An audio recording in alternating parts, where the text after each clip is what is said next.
इस वीडियो में हम पढ़ेंगे कॉपर का निष्कर्षण यानी कि एक्सट्रैक्शन ऑफ कॉपर। चलिए स्टार्ट करते हैं। इसके पहले की वीडियो में मैंने आपको बता दिया था कि किस प्रकार से कॉपर जो होता है अपने नेटिव स्टेज में और कंबाइन स्टेज में पाया जाता है। तो एक बार मैं आपको रिपीट कर देता हूँ। नेटिव स्टेज में जो कॉपर होता है वो आपके चट्टान के रूप में पाया जाता है, जिससे कॉपर का एक्सट्रैक्शन किस प्रकार से करते हैं मैंने पहले की वीडियो में बता दिया है। सेकेंड होता है आपका कंबाइन स्टेज। कंबाइन स्टेज में जो होता है वो अयस्क के फॉर्म में रहता है। बहुत सारे जो ऑक्साइड और सिलिकेट वगैरह रहते हैं उनके फॉर्म में रहता है, और साथ साथ आपका कार्बोनेट हो गया, आपका हाइड्रोक्साइड हो गया या फिर सल्फाइड हो गया, ये सब उसके और के फॉर्म रहते हैं, जिसमें से हम आज क्या पढ़ेंगे, कॉपर आयरन पायराइट। ठीक है, कॉपर आयरन पायराइट CuFeS2 या फिर इसको कॉपर आयरन पायरिटीज भी बोलते हैं। इसमें से हम लोग एक्सट्रैक्शन प्रोसेस देखेंगे, किस प्रकार से इसमें से हमें कॉपर जो है वो प्राप्त होता है। चलिए देख लेते हैं कि ओर के बारे में। तो ओर मैंने आपको पहले भी 5 ओर के बारे में बता दिया था। ठीक है, तो यहाँ पे जो एक ओर है जिससे हम एक्सट्रैक्शन करना है वो आपका कॉपर आयरन पायराइट या CuFeS2। इस ओर से हम लोग एक्सट्रैक्शन प्रोसेस देखेंगे। पहला प्रोसेस जो होता है वो कॉन्सेंट्रेशन का प्रोसेस होगा। कॉन्सेंट्रेशन में क्या करेंगे, हम उसमें से जो इम्प्योरिटीज़ है उसको दूर करते हैं, और इम्प्योरिटीज़ को दूर करने के लिए जो मेटल रहता है उस मेटल के अकॉर्डिंग कॉन्सेंट्रेशन प्रोसेस का चुनाव किया जाता है। जैसे कि ये 2 एग्जाम्पल मैं आपको बताता हूँ। पहला मान लो लोहे का एग्जाम्पल है और दूसरा जो आपका कॉपर का एग्जाम्पल है। तो लोहा जो होता है वो मैग्नेटिक होता है, इसलिए हम वहाँ पर जो पहिया है, बेल्ट वाले जो चुंबकीय पहिए है उसका उपयोग करते हैं, ताकि उसका चुंबकीय गुण के कारण उसको हम लोग अलग करके कॉन्सेंट्रेशन प्रोसेस कर सकें। लेकिन जो तांबा होता है उसमें चुंबकीय गुण नहीं होता है या कम रहता है, तो यहाँ पर हम लोग क्या करते हैं, झाग उत्प्लावन विधि या फ्लोटेशन प्रोसेस का यूज़ करते हैं। ठीक है, तो यहाँ पर हम जो अयस्क यूज़ करेंगे वो कौन सा अयस्क होगा, आपका कॉपर आयरन पायरेटीज होगा। ठीक है, देख लेते हैं इसके कि कॉन्सेंट्रेशन का जो प्रोसेस होता है वो किस प्रकार से होता है और इसमें क्या क्या जो टर्म्स हैं। सबसे पहले देख लेते हैं यहाँ पे कि जो अयस्क होता है उस अयस्क को सबसे पहले बारीक पीसेंगे। बारीक पीसने के बाद क्या करते हैं, ये जो आपका पात्र रहता है इस पात्र में डाल देते हैं। ठीक है, ये इस पात्र में क्या करते हैं, ये बड़ा आयताकार बर्तन है, इस बर्तन में हम तारपीन का तेल डाल देते हैं। ठीक है, एक ऑयल डाले हैं, तारपीन का तेल।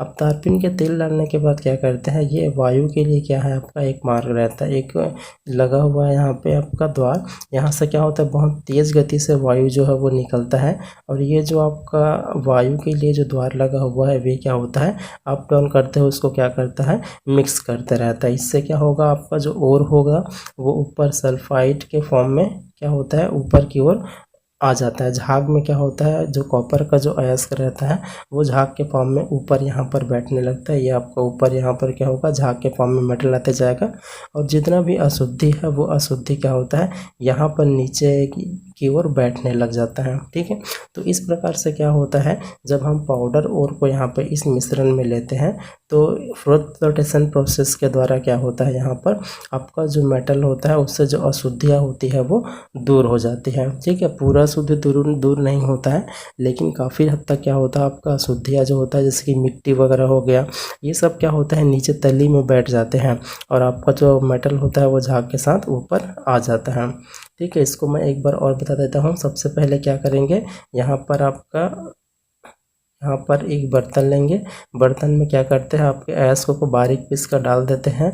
जब हवा का तेज गति से उस पानी के साथ ऑयल जो रहता है वो मिला रहता है, उसके साथ जब जाता है तो क्या होगा, ये आपका जो मेटल होगा वो ऊपर की ओर आता है, और गंदगी जो होगा जो आपके नीचे की ओर बैठ जाता है। एक्सट्रैक्शन ऑफ मेटल में आपका सेकंड जो प्रोसेस होता है वो होता है भर्जन यानी कि रोस्टिंग। रोस्टिंग में क्या करते हैं, सांद्रित जो अयस्क को एक चपटे तल की परावर्तनी भट्ठी में रखकर कम ताप पर वायु की धारा में गर्म करते हैं, जिससे अयस्क जो है वो पिघलता नहीं है, और उसके साथ साथ क्या होता है, उसमें कुछ चेंजेस होता है जिसको मैं आपको आगे बताता हूँ। पहले आप लोग क्या करिए, ये डायग्राम को समझिए, डायग्राम किस प्रकार से होता है। ठीक है, तो ये एक भट्ठी है जैसा कि आप लोग देख रहे हैं। यहाँ पर क्या होता है आपका जो फ्यूल रहता है, जो भी फ्यूल आप लोग रखे रहेंगे वो फ्यूल क्या होगा यहाँ पर जलता है। जलने से क्या होगा आपका जो यहाँ से गैस गर्म हवा जो जाएगा वो यहाँ पर क्या रहता है आपका मेटल रहता है। इन मेटल से जब होते हुए गर्म हवा जाता है तो उसको रोस्ट करता है। यहाँ पर ध्यान दीजिए, यहाँ का जो टेम्परेचर इतना रहेगा कि वो पिघलेगा नहीं, मतलब पिघलने से कम वाले टेम्परेचर में हम लोग क्या करते हैं यहाँ पर इसका रोस्टिंग करते हैं। रोस्टिंग करने के बाद उसमें क्या क्या चेंजेस होता है उसको मैं आपको बताता हूँ एक एक पॉइंट करके, ठीक है। तो सबसे पहले देखते हैं अयस्क में उपस्थित जो सल्फर की अधिकांश मात्रा होती है वो सल्फर डाइऑक्साइड के रूप में बाहर निकल जाता है। जैसा कि मान लो अशुद्धि के रूप में क्या प्रेजेंट है, सल्फर प्रेजेंट है। अब जब मैं फ्यूल को जलाऊंगा तो फ्यूल को जलाने से वहाँ पर जो गर्म हवा निकलता है, हवा का क्या होगा ऑक्सीजन O2, तो ये क्या करता है आपका सल्फर डाइऑक्साइड गैस के रूप में क्या होता है बाहर निकल जाता है। सेकेंड, आर्सेनिक तथा जो एंटीमनी की अशुद्धियाँ रहती है ये वाष्पशील ऑक्साइड के रूप में पूर्ण रूप से बाहर निकल जाता है, ठीक है। जैसे ही गर्म हवा उसमें जाएगा उसको रोस्ट करेगा तो रोस्ट करने से जो आपका आर्सेनिक होता है और आपका जो एंटीमनी होता है ये आपका ऑक्साइड के रूप में क्या होता है हवा के साथ, गर्म हवा के साथ बाहर निकल जाता है।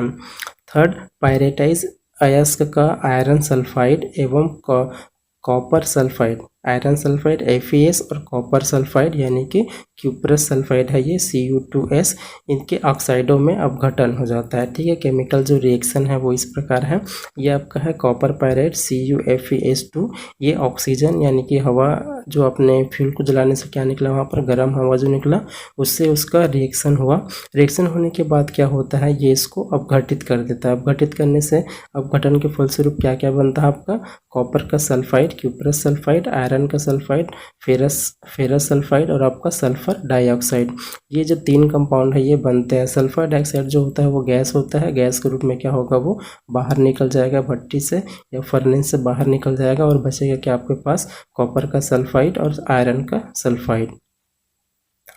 फोर्थ, पायराइट से प्राप्त कॉपर सल्फाइड जो अभी आपके पहले वाले प्रोसेस में क्या बना था Cu2S और FeS बना था, तो जो कॉपर सल्फाइड और आयरन सल्फाइड का इसका जो कुछ भाग होता है वो ऑक्साइडों के रूप में भी परिवर्तित हो जाता है, ठीक है। यहाँ पर क्या होगा कुछ ऑक्साइड में भी क्या होते हैं परिवर्तित होते हैं। तो उसके लिए जो केमिकल रिएक्शन है वो इस प्रकार है।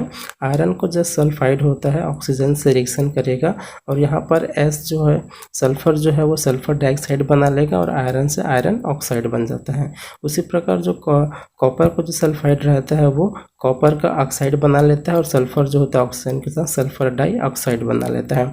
इस प्रकार से क्या होता है आपका आयरन का ऑक्साइड और कॉपर का ऑक्साइड में क्या होता है कुछ मात्रा में ये कन्वर्ट हो जाता है, बाकी जो होता है वो सल्फर डाइऑक्साइड गैस के रूप में बाहर निकल जाता है। इसके बाद का जो प्रोसेस होता है वो होता है प्रगलन। प्रगलन में भर्जित अयस्क जो रहता है यानी कि रोस्टेड जो ओर है उस रोस्टेड ओर में रेत यानी कि सैंड, गालक यानी कि फ्लक्स और आपका कोक यानी कि आपका कार्बन का जो कोक रहता है उसको मिलाकर वात्य भट्ठी में प्रगलन करते हैं, ठीक है। जैसा कि आपको पता है कि प्रगलन में क्या होगा हाई टेम्परेचर पर ओर का क्या होता है आपका स्मेल्टिंग होता है। मैंने आपको स्मेल्टिंग दो प्रकार का बताया हुआ है, एक तो होता है फेरस स्मेल्टिंग, एक होता है आपका नॉन फेरस स्मेल्टिंग। तब चूँकि यहाँ पर आयरन जो है वो अशुद्धि के रूप में है तो उसको हम लोग यहाँ से रिमूव करेंगे, ठीक है। देख लेते हैं आगे क्या होता है आपका। ये आपका ब्लास्ट फर्नेस है या आपको क्या कहा जाए वात्य भट्ठी है। वात्य भट्टी के बारे में आपको कुछ बता देता हूँ। यह जो होता है वो इस्पात की चद्दरों का बना एक भट्टी होता है। इसका जो हाइट होता है लगभग 15 से 20 फुट होता है, ठीक है। कितना होता है हाइट है इसका लगभग 15 से 20 फीट। इसका यहाँ से इतना जो हाइट रहेगा ये रहेगा लगभग 15 से 20 फुट। अब यहाँ से इसका जो चौड़ाई रहता है ये चौड़ाई ये लगभग रहता है 3 से 4 फुट इसका चौड़ाई रहता है। इसके अंदर आप देख रहे हैं इस प्रकार से जो ईंट का जो दिख रहा है ये है आपका ईंट का अस्तर लगा रहता है, ठीक है। इसके अंदर क्या होता है अग्निशः ईंटों का अस्तर लगा होता है। अब भट्टी का जो ऊपरी भाग है यहाँ पर आपको दिखाई दे रहा होगा, ये जो भाग है ये कहलाता है आपका होपर। सेकेंड डायग्राम में आपको अच्छे से दिखाई देगा, अभी सिर्फ मैं इसका आंतरिक संरचना को बता रहा हूँ। तो इसको हम लोग क्या बोलते हैं होपर बोलते हैं, ठीक है। होपर क्या करता है यहाँ से जो भी आपका एस्क वगैरह है या फ्लक्स वगैरह है वो इसी में हम क्या करते हैं डालते हैं। अब यहाँ से जो ये दिख रहा है ये है आपका व्यर्थ जो गैस निकलेगा उन गैसों को निकलने के लिए मार्ग रहता है। भट्टी के चारों ओर जो होता है वो पानी का एक जैकेट भरा रहता है, ठीक है, ताकि उसको क्या रख सके, वो ठंडा रख सके। उसके बाद क्या होता है, यहाँ से जैसे ही यहाँ पर जो कोक रहेगा, कोक में जैसे ही ये गर्म हवा जाएगा, यहाँ से जैसे ही गर्म हवा कोक में जाएगा, वो क्या होता है, जलना स्टार्ट हो जाएगा। और जलते ही क्या होगा, वहाँ का टेम्परेचर बढ़ने लगेगा और गर्म वायु जो है वो ऊपर की ओर जाने लगता है। तो उसमें क्या होता है, बहुत सारे केमिकल रिएक्शंस होंगे, जिसको मैं एक एक करके बताता हूँ। इसका अपन सेकेंड डायग्राम देख लेते हैं। सेकेंड डायग्राम में देखिए, यहाँ पर क्या है, ये आपका होपर है। होपर से क्या होगा, जो भी आपको और डालना है या और के साथ जो भी आपको गालक वगैरह डालना है, फ्लक्स डालना है, तो उसको हम लोग हॉपर से डालते हैं। सेकंड जो होता है, देखिए यहाँ पर ये आपका वेस्ट गैस को निकलने के लिए क्या है, मार्ग है। ये आपका मैट है, जो लास्ट में जो मैट बनेगा कॉपर का, वो मैट यहाँ से निकलेगा। और ये आपका जो स्लज है, ठीक है, गैंग वगैरह जो होगा फ्लक्स के साथ रिएक्ट करके क्या बनाएगा, स्लज बनाएगा। तो स्लज यहाँ से निकल जाएगा। ये जो आप लोग डायग्राम देख रहे हैं यहाँ पर, ये है आपका गर्म हवा के जाने के लिए मार्ग है। और यहाँ पर क्या होगा, कोक वगैरह का मिक्सचर रहेगा। और जलने के बाद क्या होगा, ये ऊपर की ओर गैस गर्म हवा जो है वो जाएगा। ऊपर की ओर टेम्परेचर जो होगा वो कम होगा, नीचे की ओर टेम्परेचर जो होगा वो ज़्यादा होगा, क्योंकि नीचे की ओर क्या हो रहा है, आपका जो भी आपका फ्यूल है वो जल रहा है, ठीक है। जिसके यहाँ पे आप कोक लिया है, तो कोक के जलने से नीचे का टेम्परेचर ज़्यादा होगा, ऊपर का टेम्परेचर जो है वो कम रहता है। तो इसमें जो केमिकल रिएक्शंस होगा, उन केमिकल रिएक्शंस को देख लेते हैं कि कौन कौन सा इसमें केमिकल रिएक्शन होगा। तो वात्य भट्ठी में होने वाला जो रासायनिक अभिक्रिया है वो इस प्रकार है। पहला तो कि भट्ठी के जो उच्च ताप पर भर्जन से प्राप्त फेरस सल्फाइड FeS से संयोग करके फेरस ऑक्साइड FeO तथा क्यूपरस सल्फाइड Cu2S बनाता है। क्या बोल रहा है, ये आपका जो FeS से संयोग करके क्या बनाता है, ये क्यूपरस सल्फाइड बनाता है। इससे पहले क्या बना था, आपका Cu2O बनाया था पहले वाले प्रोसेस में। तो Cu2O जो होता है, क्यूपरस ऑक्साइड होता है, आयरन सल्फेट के साथ रिएक्ट करेगा और क्यूपरस सल्फाइड बनाएगा। और साथ ही साथ क्या बनाएगा, आपका FeO बनाता है। FeO जैसे कि आपको पता है, ये क्या है, आपका गैंग है। गैंग जो होता है फ्लक्स के साथ रिएक्ट करके आपका स्लज बना लेगा, जिसे हम लोग आगे देखते हैं। फेरस ऑक्साइड जो होता है, FeO जो होता है, वो गालक यानी कि फ्लक्स के साथ रिएक्ट करेगा। और फ्लक्स के साथ रिएक्ट करने के बाद क्या बनाता है, फेरस सिलिकेट बना के धातुमल के रूप में अलग हो जाता है। इसको हम लोग पहले भी देख चुके हैं। FeO क्या है, आपका गैंग है। SiO2 आपका फ्लक्स है। दोनों आपस में रिएक्ट करेगा। रिएक्ट करने के बाद FeSiO3 फेरस सिलिकेट यानी कि ये स्लज बना लेता है, धातुमल बना लेता है। अब यही धातुमल जो होता है वो क्या होता है, इसके पहले डायग्राम में हम देखा था, एक तरफ मैट निकला था, एक तरफ आपका स्लज निकला था। धातुमल हल्का होने के कारण पिघले हुए सल्फाइडों पर तैरने लगता है। इसे बाहर पृथक कर लिया जाता है। निचले सतह में क्यूपरस सल्फाइड तथा थोड़ा सा फेरस सल्फाइड होता है। इस मिश्रण को ही हम लोग क्या बोलते हैं, मैट बोलते हैं। मैट से क्या होगा, आपका आगे का प्रोसेस होगा। इस प्रकार प्रगलन के प्रक्रम में फेरस सल्फाइड की मात्रा जो होती है वो कम हो जाती है। जैसे कि मैं आपको पहले ही बता चुका हूँ, फेरस और नॉन फेरस मेल्टिंग जो होता है, एक में क्या होता है, आपका फेरस जो होता है जिसकी ज़रूरत होती है, तो हम लोग वहाँ पर सिलिका वगैरह का यूज़ नहीं करते हैं, ताकि आपका आयरन जो है बाहर ना निकले। लेकिन अगर फ्लक्स आयरन जो होता है अगर अशुद्धि के रूप में हो, तो सिलिका का, ऐसे सिलिका का यूज़ करते हैं, तो वो सिलिकेट के फॉर्म में क्या होता है, अलग निकल जाता है, ठीक है। तो इस प्रकार से आपका प्रगलन से क्या प्राप्त हुआ, प्रगलन से हमें एक तो स्लज प्राप्त हुआ, धातुमल प्राप्त हुआ, और दूसरा आपका मैट प्राप्त हुआ। अब मैट से क्या होगा, आपका बेसेमर परिवर्तक में बेसेमरीकरण करेंगे। प्रगलन से प्राप्त जो द्रवित मैट होता है उसमें थोड़ा सा रेत मिला देते हैं, और रेत मिलाने के बाद क्या करते हैं, बेसेमर परिवर्तक में उसको भर देते हैं। जैसा कि आपको डायग्राम में दिख रहा होगा, बेसेमर परिवर्तक जो होता है वो एक नाशपाती यानी कि पियर्स की आकृति का है, एक भट्ठी है ये। इसके भीतरी भाग पर, ठीक है, यहाँ पर जो भीतरी भाग आपको दिखाई दे रहा है, यहाँ पर क्या होता है, मैग्नीशियम ऑक्साइड का, ठीक है, MgO मैग्नीशियम ऑक्साइड का क्या लगा रहता है, अस्तर लगा रहता है। परिवर्तक में तली से काफ़ी ऊंचाई पर ट्वेयर लगे रहते हैं। ये जो दिख रहा है ये क्या है, आपका ट्वेयर रहता है। यहाँ पर ये बीच में क्या लगा रहता है, ये आपका ट्वेयर जो है वो लगा रहता है। ट्वेयर में क्या होता है, गर्म हवा को प्रवाहित करते हैं, ठीक है। ये जो एयर का मार्ग आपको दिखाई दे रहा है, यही ट्वेयर से होते हुए क्या होता है, यहाँ पर एयर जो है वो निकलता है बहुत तेज गति से। ठीक है, यहाँ पर जो बेसेमर परिवर्तक है, इस बेसेमर परिवर्तक में जो वायु की धारा है, मतलब यहाँ पर जो आपका एयर जाएगा उसका जो प्रवाह होता है उसको कंटिन्यू रखा जाता है, प्रवाह को क्या करते हैं, सतत रखा जाता है, जिससे जो फेरस सल्फाइड के साथ साथ जो कॉपर का सल्फाइड है उसका कुछ अंश क्यूप्रस ऑक्साइड और शेष जो होता है वो क्यूप्रस सल्फाइड बनाता है, जो आपस में क्रिया कर तांबा धातु को देता है, जिसका जो केमिकल रिएक्शन है अपन आगे देख लेते हैं। ठीक है, तो यहाँ पे आपको समझ में आया होगा कि बेसेमरीकरण में क्या करेंगे, बेसेमर परिवर्तक ये आपका एक इस प्रकार से क्या रहेगा, मिक्सर मशीन टाइप में ये इंस्ट्रूमेंट रहता है। इसी इंस्ट्रूमेंट में क्या करते हैं, यहाँ पर आपका द्रवित मैट को डाल देते हैं अंदर में, एयर से हवा जाएगा, हवा से क्या होगा, उसका जो रिएक्शन है वो होगा आपका। देखते हैं किस प्रकार से आपका कॉपर सल्फाइड और कॉपर ऑक्साइड जो होता है उससे हमें कॉपर जो है वो मिलेगा। केमिकल रिएक्शन जो है वो इस प्रकार से है। ठीक है, तो देखते हैं यहाँ पे केमिकल रिएक्शन कैसे होगा। आपका जो क्यूप्रस सल्फाइड था वो ऑक्सीजन के साथ रिएक्ट करके क्या बनाया, क्यूप्रस का ऑक्साइड बना लिया और सल्फर जो है वो सल्फर डाइऑक्साइड के रूप में अलग हो गया।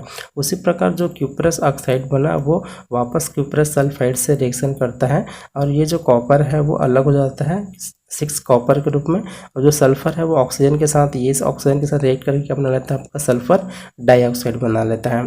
तो यहाँ से हमें क्या मिलता है, एक कॉपर मिलता है। ठीक है, ऑक्सीकरण में कुछ जो Cu2S है, क्यूप्रस सल्फाइड है, वो कॉपर सल्फेट में बदल जाता है। अब ये जो कॉपर सल्फेट है ये वापस क्या होता है, अपचयित होता है, और अपचयित होने के बाद फिर से क्या मिलता है, हमें कॉपर मिलता है। तो यहाँ पर देख लेते हैं Cu2S cuprous sulphide copper sulphate जो बना हुआ था उसके साथ वापस रिएक्ट करता है और रिएक्ट करने के बाद क्या बनाएगा, फिर से कॉपर बनाता है और सल्फर जो होता है वो सल्फर डाइऑक्साइड के रूप में अलग हो जाता है। रासायनिक अभिक्रिया पूर्ण होने पर जो बेसेमर परिवर्तक होता है उस बेसेमर परिवर्तक को हम लोग क्या करते हैं, उलट देते हैं, मतलब उसको उल्टा कर लेते हैं और जो पिघला हुआ तांबा है उसको वहाँ से निकाल लेते हैं। पिघला हुआ तांबा निकालने के बाद क्या करता है, जो बेसेमर परिवर्तक है उसमें गर्म वायु के प्रवाह से जो मैट है, मैट जो होता है वो FeS में ऑक्सीकृत हो जाता है। फिर FeS यानी कि आगे मैं आपको बता देता हूँ किस प्रकार से होगा ये। जो आपका FeS है ये FeS ऑक्सीजन से रिएक्शन करता है और रिएक्शन करने के बाद FeO बना लिया और आपका सल्फर डाइऑक्साइड बना लिया। सल्फर डाइऑक्साइड बनाने के बाद जो FeO बना यानी कि आयरन का जो ऑक्साइड बना फेरस ऑक्साइड, ये फेरस ऑक्साइड जो होता है सिलिका से रिएक्शन करेगा SiO2 से और वापस फिर से क्या बना लेता है, आपका सिलिकेट बना लिया। ठीक है, तो यहाँ पर जो थोड़ा बहुत जो आपका FeS वगैरह जो बचा रहता है वो भी क्या होता है, सिलिका के रूप में, सिलिकेट के रूप में FeSiO3 आयरन सिलिकेट के रूप में यानी कि धातुमल के रूप में क्या होता है, अलग हो जाता है। इस पिघले हुए तांबे में सल्फर डाइऑक्साइड की कुछ घुली हुई मात्रा रहती है। SO2 की जो मात्रा, इस प्रकार से जो भी SO2 बन रहा है ये SO2 जो होता है उसमें घुला रहता है। अब जिस प्रकार से धीरे धीरे तांबा जो होता है वो ठंडा होता है, तो ठंडा होने पर क्या होगा, आपका SO2 गैस, ये जो गैस है, ये जो गैस बना हुआ है ये गैस क्या होता है, उस तांबे से बाहर निकलता है। तांबे से बाहर निकलने के बाद हमें क्या मिलता है, एक प्रकार से ब्लिस्टर कॉपर मिलता है। इसको हम लोग क्या बोलते हैं, फफोलेदार तांबा भी बोलते हैं। अब फफोला क्यों पड़ा, क्योंकि सल्फर डाइऑक्साइड का गैस जब उसमें से बाहर निकलता है तो वहाँ पर क्या बनता है, फफोले बन जाते हैं। ये जो आपको सल्फर डाइऑक्साइड निकलने के बाद जो कॉपर मिलता है, ये कॉपर लगभग 98% क्या रहता है, शुद्ध कॉपर रहता है। अब यहाँ पे जो 2% की अशुद्धियाँ दिख रही है उस अशुद्धि के रूप में क्या क्या रहता है, आपका गंधक रहता है, आर्सेनिक रहता है, लोहा, चांदी, सोना और कुछ और इम्प्यूरिटीज़ जो होता है वो 2% के रूप में पाया जाता है। ठीक है, तो अपन नेक्स्ट वीडियो में देखेंगे कि किस प्रकार से इस 98% जो कॉपर हमें मिला उसको और शुद्ध कर सकते हैं। तो शुद्ध करने के लिए हम 2 प्रोसेस देखेंगे, एक तो होता है हरी डंडी या लकड़ियों से जलाना और एक होता है आपका विद्युत अपघटन विधि। तो विद्युत अपघटन विधि को देखने के लिए आपको नेक्स्ट वीडियो देखना पड़ेगा।